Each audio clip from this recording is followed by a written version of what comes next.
evening and welcome to this week in review. Tonight's stories include District Advisory Council held an information meeting. Greg Illiard is here with the BDDB report. Students in the Industrial Arts class held car races. These stories plus community events, the BBS Playbill, Off the Rack and more coming up after this.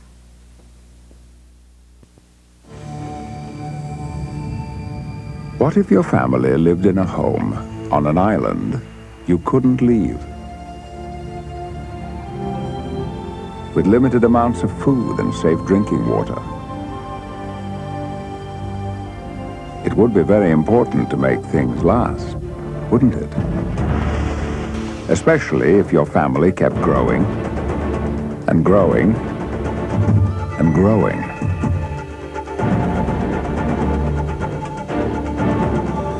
Well, it doesn't matter where your home is, because we all live on an island we can't leave. So please, use only what you need, because supplies truly are limited. We can do that.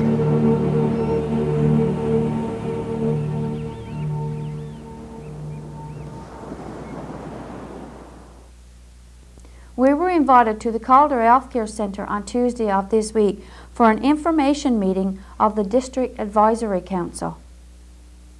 This meeting was organised to inform various groups in the community what the District Advisory Council is all about, who the members are, and what they can do for their communities. Good evening. I welcome each one of you to our gathering today. It's a pleasure to have you here. And I first want to say a very special thank you to RTO Broadcasting for coming today, and also to Calder for the lovely luncheon that they prepared for us. I think to begin with, we'll go around the table and introduce ourselves so that all you people out there who are watching can know who we are and why we're here. I'm Reverend Trudy Sullivan. I live in Ramia. I'm the parish priest for the parish of Ramia, and I'm the chairperson of the Advisory Council. I'm Lori Porter. I'm the clinical coordinator here, and I'm here representing Rose Staples today. She's on vacation, so hopefully you enjoy our services. I'm Gordon McDonald, church and pastor here. I just invited just to see what's going on. I'm Paul Burford. I'm the nurse practitioner at Ramy. I'm just here representing the clinic. This is my first time here to see what's happening. Okay. I'm John Lushman. I sit in the Advisory Council here in Ramia, and I represent Ramia. I also sit with the council in Ramia. My name is Kimberly Courtney. I'm a substitute for the Advisory Council out of Francois. So from Francois. I'm Paula Ann, and I'm representing the Advisory Council for Virgin. My name is Eric Marsden, and I represent the council in Ramia. And I'm here representing the seniors mostly. And anybody who's have any concerns that I get. Mayor of the town of Ramy.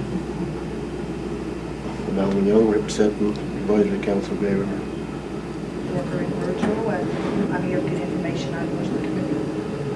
My name is Trudy McDonald. I'm a social worker in Virgil, representing the Health and Services Western. And I hate out here by dollar and baby. Lloyd Millard, I'm representing Grant on this one. I'm Anna Dix, and I represent Virgil. At this gathering, not only to introduce ourselves to the public, but to let the public know what the Advisory Council is about. It's a concept that is a few months old, and Advisory Councils indeed will be set up all over the region in various areas. We're not the first council to be set up, but neither are we the last. And that's very promising, I think. The council is designed to represent the entire region, not any community in particular. And as you can see by the introductions, the area, the region extends from Brantford to Francois and all places in between. So we indeed are a regional council made up of representatives from the individual communities. It's our mandate to bring issues that relate to health and healthcare services to the table at our council meetings and to action them in some way. Perhaps that action may take place right here at Calder in Burgeo. Perhaps the action may indeed take place in the individual community. But the action may also take place in Corner Brook.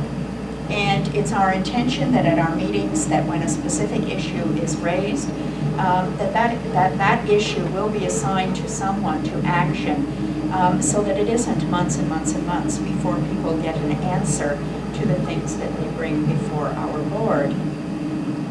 I can give you an example of one of the things that has already come before the board, a very general example of the type of thing that we'll be dealing with. In this region, for women who are pregnant, it is necessary to go to Corner Brook some weeks before the expected birth of a child and to reside there awaiting the birth. If you are an expectant mother and you are fortunate enough to live in Corner Brook, you are also fortunate enough to have your spouse there for spousal support during the time previous to the delivery and indeed present during the delivery. If you live on the south coast and if you happen to be a family living on social services, there is at present no provision for any spousal support during delivery and the time immediately preceding that. That's one of the issues that the Advisory Council is attempting to deal with, to eliminate the two-tiered system that has been created because of geography. It is not fair nor realistic that a woman should go alone to Corner Brook to deliver a child and to be absent from her spouse and family during that time simply because of where she chooses to live. So that the Advisory Council is indeed working on that issue to try to bring about some resolution or some solution to this particular issues. We will also be dealing on issues brought by individuals to the council. These issues will have to be in writing and they will have to be signed. Things that are discussed at the council with regard to specific people and naming specific people and things indeed are confidential. Information that is in general terms such as the issue regarding pregnancy, those things in general terms we certainly are free to talk about and to encourage certainly other people and other community members to become involved in what the council is doing. It's hoped that the council will serve as a tool which will make healthcare services, especially in isolated areas, better than it is now. Not that we're criticizing the healthcare service we have. We're not doing that. We're very thankful for what we have with regard to healthcare services.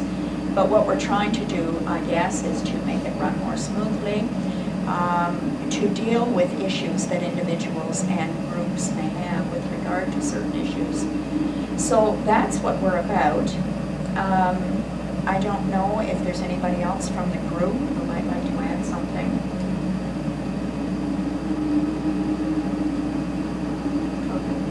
If not, I'd invite you as the public, certainly if you have questions or concerns, to contact the members from your community who are on the Advisory Council, and feel free to bring issues, any issues that you think we might be able to deal with, to our attention. And I thank you very much for your time.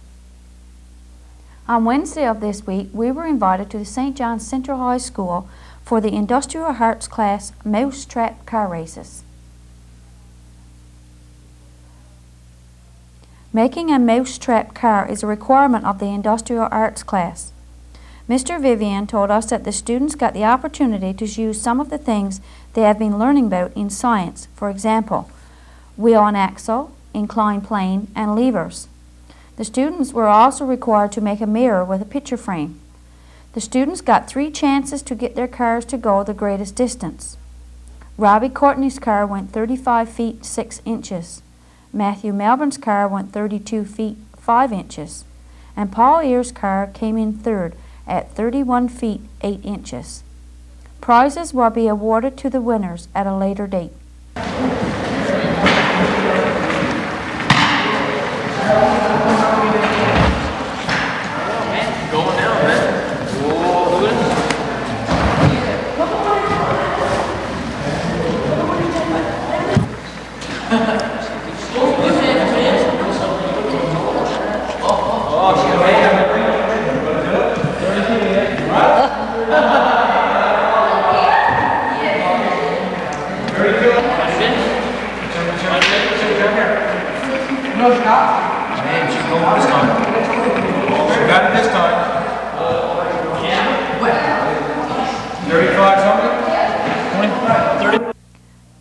On Saturday, April the 8th, the Drama Club of St. John's Central High School traveled to Portabass to take part in the annual drama festival that the district holds each year. 8 schools from our district number 4 took part in the festival. School sizes range from 100 students to 800 students. The Burgeo Drama Club didn't win the festival. However, out of the 90-plus students taking part in the drama festival this year, 2 of the top honors in the female division was brought home to our school. Denise Vatcher won Best Actress for her role as Anne Frank, and Melanie Durnford won Best Supporting Actress for her role as Mrs. Von Don.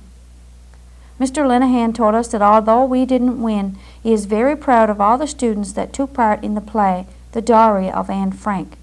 And we would like to add our congratulations to the students as well. Stay tuned for more of This Week in Review coming up after this.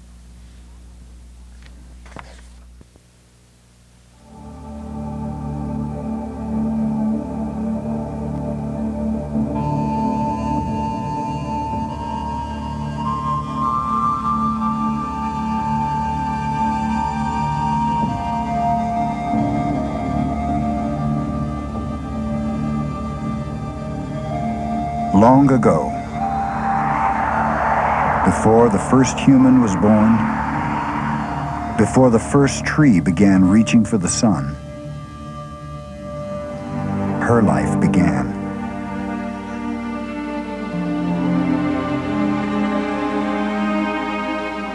She breathes and grows. Her blood rushes through her veins. She can speak her mind, and she can feel pain. She can feed us when we're hungry. She can heal us when we're sick. She has the power to give us energy and the power to make us smile. She's not a thing. She's the earth.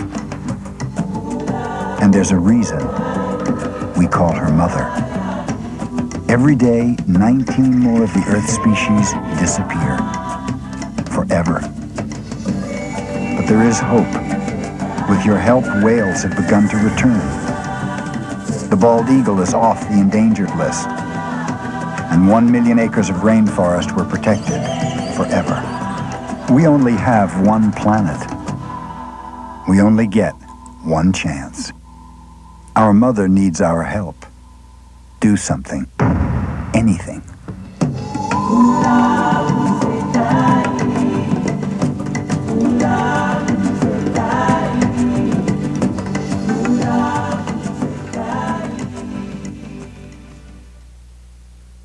Now over to Greg Elliott with the BDDB report. Good evening. It's been a couple of months since I've had the opportunity to be here in the BBS and talk to the residents of Burgeo in regards to various initiatives being undertaken by the Burgeo Diversification Development Board.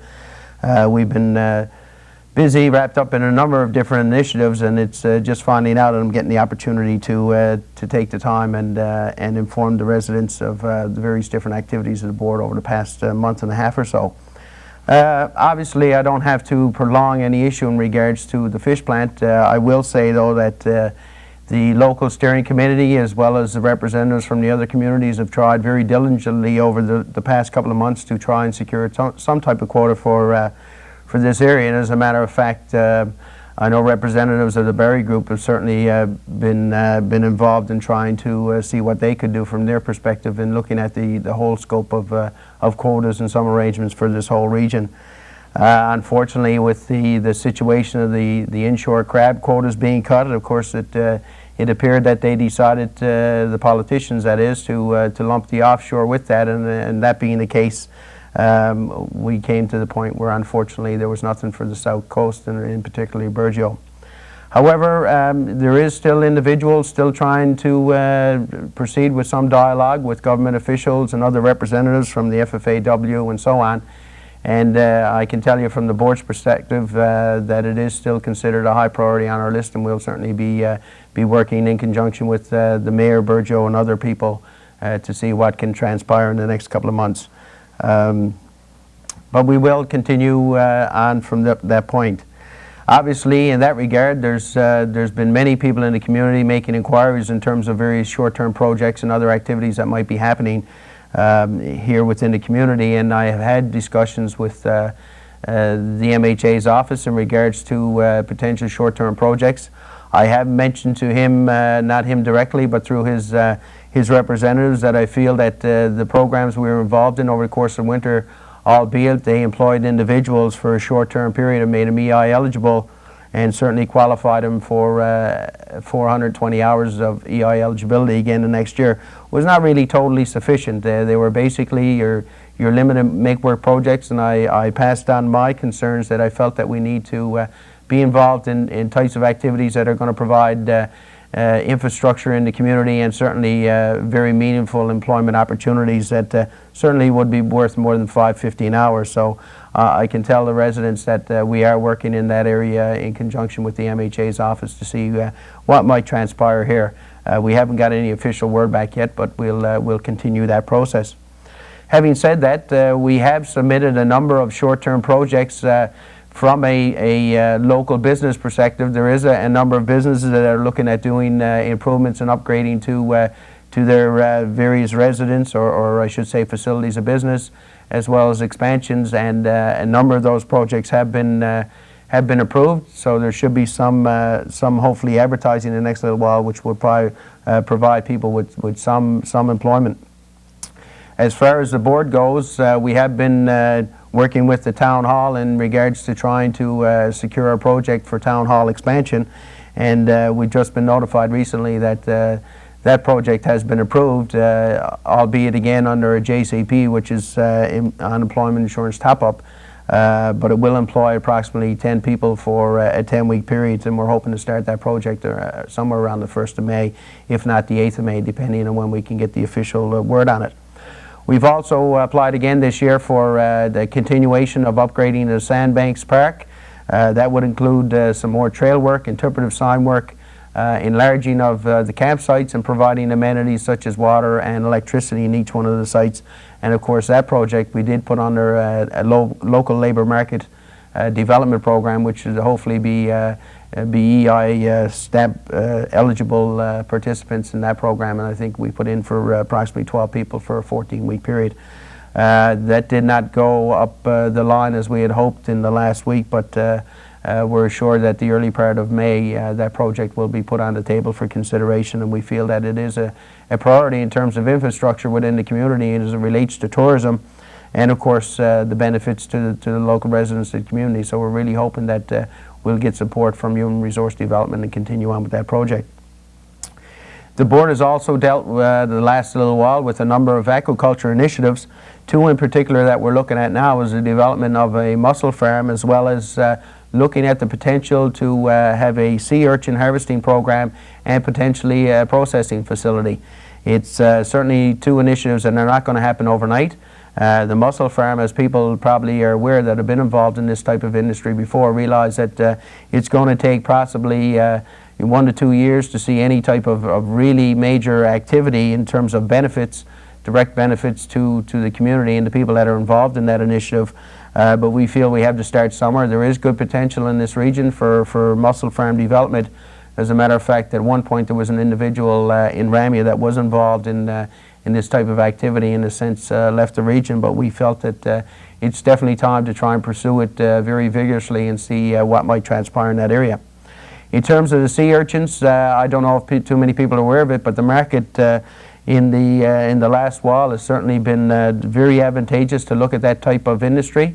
We are hoping to be in the process of looking at seeing what type of resource identification is there to really determine if in fact we can look at not only the harvesting aspect, which means that we get the resource and have to ship it to some type of other plant around the province, but to see if it is viable to open up some type of facility here in Burgeo for a long term, not certainly for a short term. Some of our long-term initiatives are certainly becoming very positive, I guess I would say.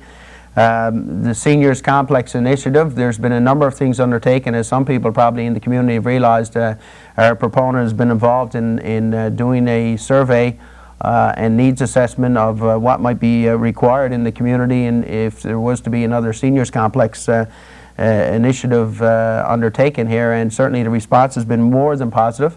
We are in the process now of looking, trying to secure some type of facility or land, and once we identify that area, then we are going to try and proceed with some types of funding to bring this activity to fruition.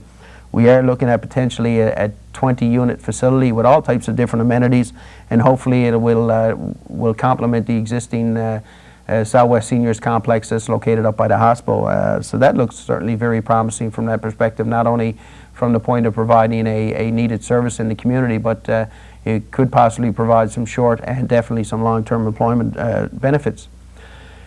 As a lot of people have been noticing over the course of the last couple of months, there is a greenhouse pilot project being undertaken right now, which is done in partnership with the BDDB and of course Here Brother Enterprises. We've been very fortunate to acquire funding from a number of different government agencies, including the FRAM-ED program, to see this initiative to fruition. In the last week or two, certainly the skyline, the community has been enhanced with the covering of that facility, and we're hoping within the next week that the tomato plants themselves will be transplanted into the greenhouse, and within roughly, I guess, the next 6 to 8 weeks, we can see some type of harvesting happening in that area, and of course then begins the process of marketing the product to determine if it's economically viable, and of course the quality is there to take those items to market. And once we determine that, I mean, we are looking at a full-blown expansion of that type of operation, and possibly in the long term having certainly a viable operation in the community that will provide not only long-term sustainable employment, but certainly seasonal employment at the same time. So we're very pleased with how that project is proceeding at this point in time. During the last month, representatives of our board, as well as the committee that's been struck to look at the Burgeo Broadcasting System Information Communications Technology project, have met in St. John's with a number of ministers, provincial government ministers that is, as well as some senior bureaucrats, in trying to activate this initiative. It's certainly been very promising. We met with people like Sam Kane, who is the director responsible with the Department of Development and Rural Renewal, as well as there was Ministers Sandra Kelly, our own MHA Calvin Parsons, and a number of other ministers on hand for a presentation that Dr. Barb Berder did a couple of weeks ago in St. John's, and they were very positive and very pleased with the presentation.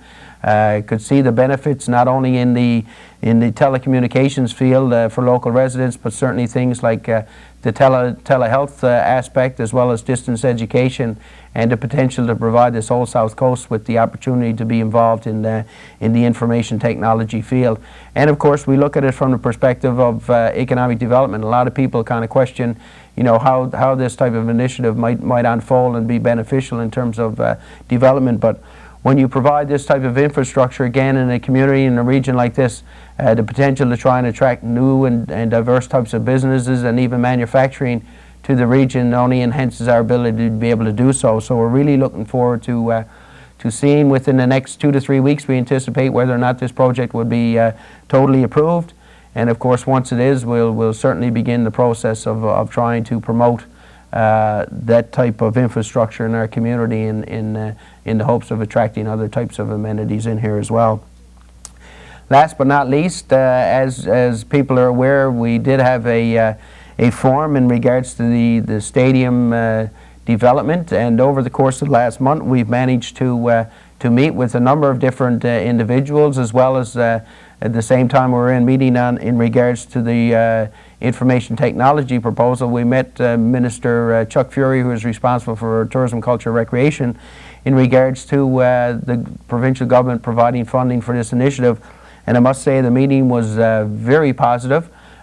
We should know within the next 4 to 6 weeks whether or not we can obtain funding under the Municipal Capital Works Infrastructure Program to assist with this. And at the same time, we've also submitted our total proposal package to Human Resource Development Canada.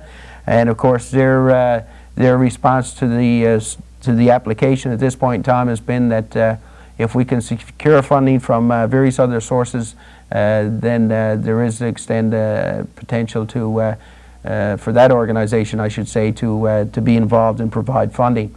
The other agency that we've sent this proposal to is ACOA. We have received word back that the federal government is involved right now in the development of their own infrastructure program, and once that program is announced, which could very well be within the next 6 to 8 weeks as well, then that proposal will be taken in due consideration. So we're really striving along in a number of different areas. We realize, and the board certainly realizes, the fact that you know, with certain aspects taking place within the community, that people are really concerned in regards to short-term employable activities, and we'll certainly be doing everything we can to see if we can provide opportunities that will not only provide employment in the community, but also provide infrastructure that will complement our various sectors of development, such as tourism, the manufacturing area, and of course the overall economic development. So until the next time, good evening. We have with us in our studio today our MHA Calvin Parsons and Mayor Ann. It's an unexpected visit, I think, for Mr. Parsons. What's the nature of your visit today, Mr. Parsons? Well, Marie, I've had several conversations since the announcement on the crab situation with Mayor Han and various people in town, and I felt it was certainly an opportunity to come down and get face-to-face again and discuss this. It's obviously a very frustrating time for the people of Burgeo, as it is for just about everybody that's been involved in this. And regardless of how devastating it is and how frustrating it is, it's not a case where you can put your head in the sand and go away. We still got to plug on with this thing, and like, to me, no is not an option here, and folding up your tent and going away is not an option. So I felt it was appropriate to come back down again and at least make contact with Alistair on a one-on-one, face-to-face, and see what are our options here and where can we go from here. So obviously you and Mayor Ann have had some discussion about what we can do, where we can go. From the announcement, everybody in the town assumed right now that was it. There was nowhere else to go. That was it. It was finished for us. Well, I guess that's the first thing to do, is to try to unravel and assess where we are exactly and what the reaction was. Quite understandably, everybody's immediate reaction is frustration and totally devastated and discouraged by what happened. Placing blame is not of help here at all. There's people who can say it was this one's fault and that one's fault and someone else's fault, but that's not helpful in this situation. No one in particular is to blame. There's been a decision made at this time based upon certain science that's been done, and we had to live with that decision unless we can see some justification to change the decision. So we can't go back to where we were. We can't blame anybody for why we're here. The thing is, the same players who were in the game 2 weeks ago are going to be the same players who's going to be in the game and need to be in the game if we're going to find any solution to this thing. So I guess it's a case of, let's not be detracted from what happened, and let's get on. Number one, what actually did happen? Is it correct what happened? Was it fair what happened? For example, we have supposedly some science that was done here based on trawling that was done inside the 200-mile limit. And they've taken the results of that science and applied it to both the inshore and the offshore. I have some questions about that. Like, how can you apply the science that was done in one area inside to the offshore? The latest information we have, albeit it may not be strictly scientific, as they say, but the latest information we had from outside was done when they did, excuse me, the exploratory last fall, and when the plant was open here. And all results, by all accounts at that time, is that the results were fantastic, was the words that was being used. So to take some information from a limited area and apply it overall, I question that being done, first of all. And I'd like to ask the people who did the science on it, what exactly did you do, and what's your justifications for applying it overall? We all agree in town, and Mayor Ann included, that it was an unfair decision, and it was kind of I think, a shock to us. But obviously you and Mr. Ann have been discussing today. Alistair, can you tell us some of the things that you and Calvin have been discussing to bring us along? Is there any ideas where we go from here? Well, Marie, as you know, the last time you interviewed me, I was pretty upset and frustrated and so on. And Calvin came down this morning. He called me yesterday and said he'd like to drop down and we'd have a little chat. I guess I've got to say more than anything, Calvin has almost been like a counselor to me today, and we went over to the town hall, and the two of us, and we sat down, I guess, for 4 hours or more, and just talked and threw our options out and wrote them down and tried to set up some approach. And I guess at the end of our discussion today, you know, we haven't got any particular thing, you know, there's no direct thing we could put our finger on as what's going to happen or what we're going to do, but we've looked at a few options, a few things, more or less, I suppose you could say, from an investigative type of nature to look into. You know, we're not going out looking for any mystery fish or pie in the sky, stuff like that, but just see what happened to the old process, and I guess more or less to see where we failed and see if we could correct some of it, and just look at the thing all over again. And I've certainly agreed that I would be a partner in this, a player in this.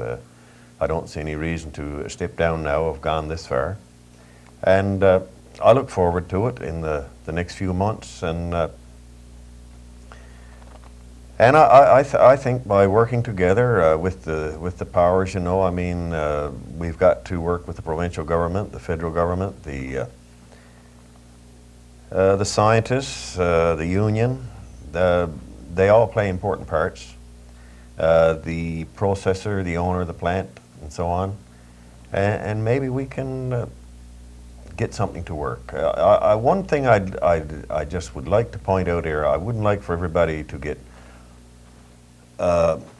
over-optimistic at this time and say, well, I was going such a place to get my stamps, but there's no need of it now. I think there's pretty good hope now we're going to get the plant open. I really wouldn't want to put out that. I don't know how you feel, Calvin. Yes, it's certainly not the intention, and no one should get high expectations from this. I guess, if anything, it's a time now to regroup. And we don't need pessimists. We don't need people who shout blame. That's not going to help anyone here. But it's a time for some leadership here. It's a time for the people who were involved to stay involved, to continue to cooperate, to continue to be optimistic. And doing nothing is not an option. I mean, the town of Burgeo can fold its tent, as I say, and drift away, or we can make a decision that, look, we may have lost this battle, but we haven't lost the war. And I think that's the point we're at right now. We have had some scientific evidence that came back in a certain part of the ocean, in a certain part of Newfoundland, that has led to a negative decision for this town. It doesn't change the fact that we still have businesses here, we have people here who work on the plant, who want to maintain and continue to have their lives here. And doing nothing, as I say, is not an option. We have to continue to cooperate. Is the science right? Was it applied correctly or incorrectly? That's stuff that we should check out and verify. If it hasn't, what is the justification for not allowing Burgeo to be involved in the offshore? If the science was right or wrong on this occasion, we should be able to point that out to them. And if it's incorrect and being incorrectly applied, we need to be just as cooperative to go back to these people who made these decisions and say, look, if you've done something incorrectly, you have to reassess what you've done, reevaluate what you've done, and let's start this process again. And if it means an end result that we get this plant open, so be it. But we can't take what I call the ostrich approach and stick our heads in the sand. Myself, for example, I didn't get involved in politics and run for this job only to come to Burgeo when times were good. I got involved in this. There's a level of responsibility that you have, and you can't duck your responsibilities. You had to come in here, you had to talk to the same people who are affected by the same decisions. It's no good to be around only when you're on the winning side. The times are tough, and that's when we got to cooperate even more, knuckle down and say whatever it takes to get this job done, to get it finished, we have to do it. We have a lot of pluses here. We have a very active union membership. We're getting good community leadership. We have a plant that's fully operational with equipment, a skilled workforce, ready to go. Now, crab obviously is the resource that we would like in the short term to get our hands on to get things moving. If that doesn't happen, we still have to use the assets that we have to do something else. And that's why we can't let the processors slip out of this circle. They have to continue to be involved. We can't let the harvesters get out of the circle. We can't let the union get out of the circle. We don't need to lose leadership like we've been getting from Alistair Hand. We don't need to lose the input we're getting from people like Bill Matthews and George Baker and Reg Anstey's and Max Shorts of the world. We have to make sure that we're all still in the same loop, applying for the same goal. It's so easy at this point in time when you've been hit in the stomach to say, okay, I'm going to get out of this fight. But as I say, that's only the first punch. The fight is not over, the war is not over, and we just took a shot in the head. But this is no time to quit. And I certainly don't think the people here are quitters. I haven't seen any evidence of that. Yes, it's disheartening and it's discouraging, but I certainly haven't seen any quitters here. And to me, now's the time to pull up our socks and let's get on with the job that we still have left to do. Mr. Ian, we do know that you keep in contact with Mr. Barry. Have you been in contact with him recently? No, I haven't had any contact with Mr. Barry, not since this announcement. I hope every day to get one. You know, I don't know. I don't know if everything fell off the rails, and maybe what Calvin have started today, maybe that will be the starting point again. Like I say, down the road, it's only a matter. We want to see results. I feel certain, probably in the short term, but we won't be in this process. I don't think that long before we'll be able to say whether, you know, there's going to be something come out of it or not. You know, I think in the short term it won't be too long. When I say too long, it could be a month, a couple of months or something like that. That each one of us will be getting a take whether this is going anywhere or not, or this is, you know, this is just useless. So we're not talking what you guys are going to do now with finding answers to your questions about where we fell down or where we went wrong. That hopefully within, say, even 3 months, that we should know, you know, if this is going somewhere or we're just beating our head against the wall. Yes, I don't think, Marie, it was a case here of anybody having gone wrong. Everybody was focused in the right direction. Everybody wanted the right end result, which was to have the plant going here in Burgeo. And we end up with some science coming out that says you're not going to get anything out of the offshore. That decision, which came from the scientists, was totally unexpected and blew a lot of people away. As recently as when we had the forum here, everybody, the federal politicians, to provincial politicians, to unions, to Max Shorts, we all thought that there was going to be an increase. Nobody ever turned their minds to the thought that there might be a decrease in the offshore. All of a sudden, within 2 weeks of that forum, we hear not only is there not going to be any increase in the offshore, there's going to be a decrease, and there's not going to be any exploratory. Now, somewhere between the time of the forum and the time when that decision was made, these scientists came to certain conclusions. My concern is, how could you come to that conclusion if you hadn't done any science in the offshore to start with? And that's the kind of questions I'd like answered. And if anything incorrect has been done, if the proper science hasn't been used, or incomplete science has been used, we should know that. And that's the only thing that's gone wrong right here. Everybody else who's involved, the processors, harvesters, unions, leaders, politicians, we were all on the same track. We were all headed in the same direction for the same result. And the science is what threw it off the tracks. I'm a firm believer in conservation, as is Mayor Han and anybody else. If you don't conserve the resources that you have, fine. But do you need to exercise conservation in an area in the offshore if you don't have any science which suggests that you need use conservation methods? I can wholeheartedly agree that if you have problems with recruitment inside and your science is telling you you have problems, yes, you conserve and you take proper management methods to make sure that you make your resource last and be sustainable. What I'm seeing here is that we're having conservation measures applied to the offshore using inshore studying and scientific results and applying it to the offshore, and there's absolutely no indication that you can apply one to the other. So who will be going and or calling, trying to find out those answers? Will you be going and having meetings with? Well, first of all, I'd like to make sure that, like, Mr. Barry is still on side. Where does he stand after this? I suspect a lot of people are still reeling from this decision and trying to properly assess it and analyze it. I mean, Mr. Barry as a processor has plants in other areas of the province. I'm sure he's affected, and his plants will be affected, and his plant workers elsewhere will be affected by this downturn of 25 to 30%. Likewise, I'm sure the unions have got their hands full. I mean, what's going to happen to the plants in other areas of the province when the plant workers aren't going to get their full due? The harvesters, who's going to harvest it again? Who's going to take the 25% cut? Who's going to take the 30% cut? Where are they going to fish? So there's a whole batch of problems that the processor here, Barry, and the union here are involved in now trying to unravel, in addition to the Burgeo problem, we'll call it, because this cut was a province-wide cut and it affected all of them. I just want to make sure that these individuals know, the union people know, and that Mr. Barry still knows, that we're as determined as we ever were. Just because this happened and we're not in the loop in terms of crab based on this science, we don't want to be at a loop forever and a day. We want to keep on track what we've already started. When they might have derailed us in the short term, but we fully intend to be on the tracks to see this thing end. So after you speak to Mr. Barry and find out his intentions, what's the next step? Well, obviously, to get some proper assessment of the science. There's no sense in making an argument. I tend not to be the emotional type who can just argue against the decision. To me, if you're going to be able to argue, you have to be able to show that the decision they made is not based upon good, logical, rational arguments. So my first approach will be to check out in detail what is the science they relied upon, what was their justifications for making the decisions they did based upon that science. If we come to the conclusion that their science was all proper and everything was in order, yes, we have a problem, because we do realize we have to conserve.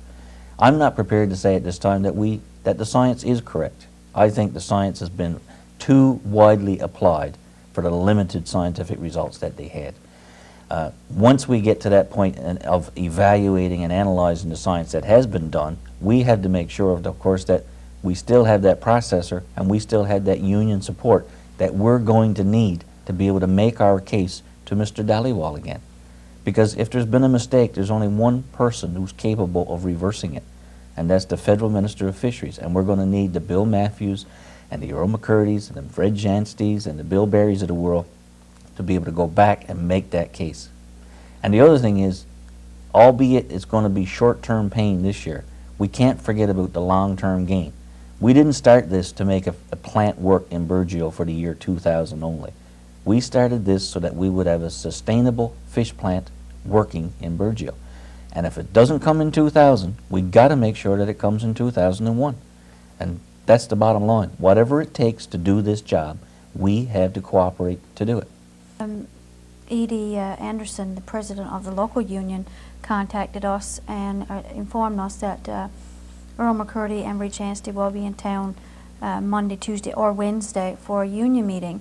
And talking to some of the residents of the town who are union representatives and members, I should say, they decided that they don't think they're going to go to the union because it's a waste of time, and where can we go from here? So what's the big deal about Mr. McCurdy coming in now? What would you say to those? Do you think it's a waste of time for those members not to attend their union meetings? I'm certainly not taking any stance when it comes to the union part of it. I mean, to me, Mr. McCurdy has a lot to offer to this process, as does Edie Anderson. I would encourage every citizen of the town, Don't be depressed. Don't be negative on anything. Anything that you can go to and attend to lend your support to that we must keep pushing, they should do so. Because we don't need, as I say, to be blaming people here, whether it's within council, within politics, or within the unions. Everybody here has to work together. Mr. McCurdy has got his heart in the right place, and we just had to make sure that we all work together, not only the union, not only Mr. McCurdy with the union and with the leadership of this town. We all had to push in the same direction, pull on the same rope at the same time. So, as I say, being depressed and downhearted and frustrated is not a solution and is not helpful. Is there anything else you'd like to add, Mr. Ann?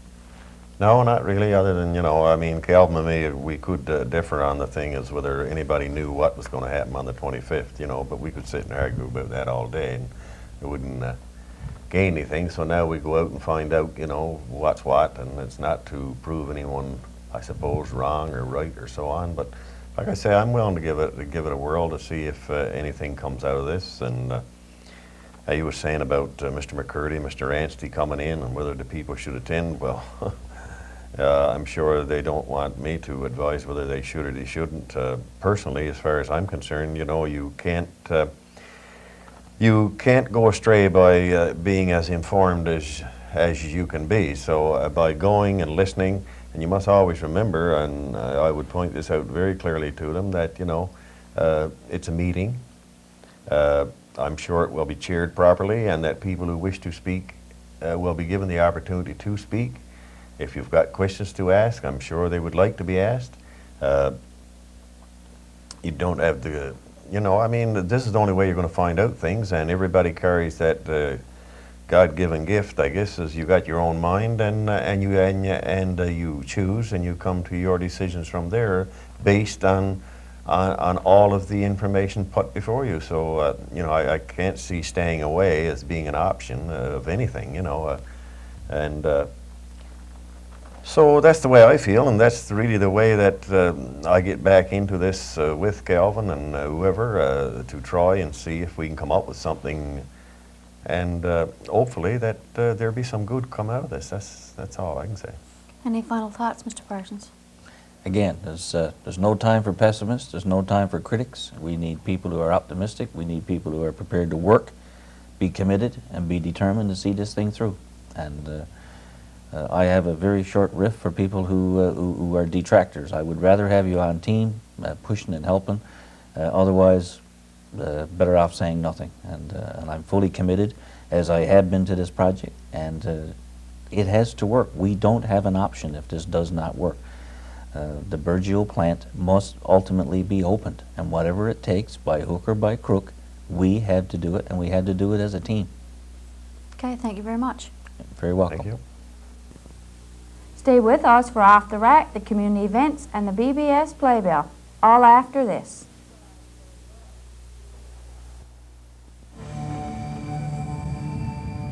What if your family lived in a home on an island you couldn't leave? With limited amounts of food and safe drinking water. It would be very important to make things last, wouldn't it? Especially if your family kept growing and growing and growing.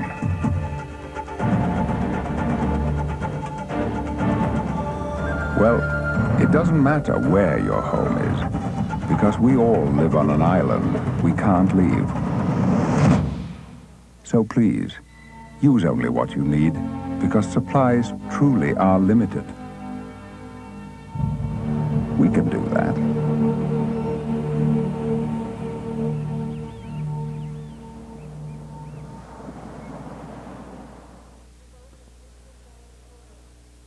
Off the Rack. This week as we scanned our tape rack, we came across a tape we received called Arctic Nursery. This part of the show describes the Arctic air. Let's take a look. The Arctic hare is one of less than a dozen land mammals who live in this environment all year round.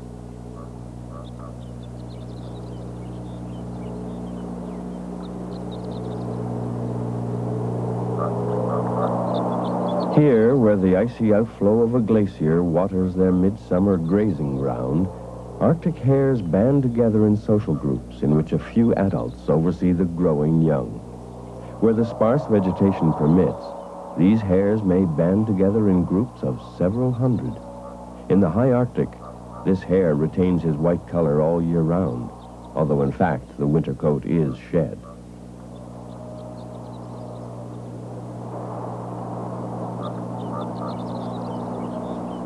His ornaments are the black markings on his ears, tastefully restrained, and he's furnished with yellow pads on his hind feet, which provide a marvelous cushion against the cold.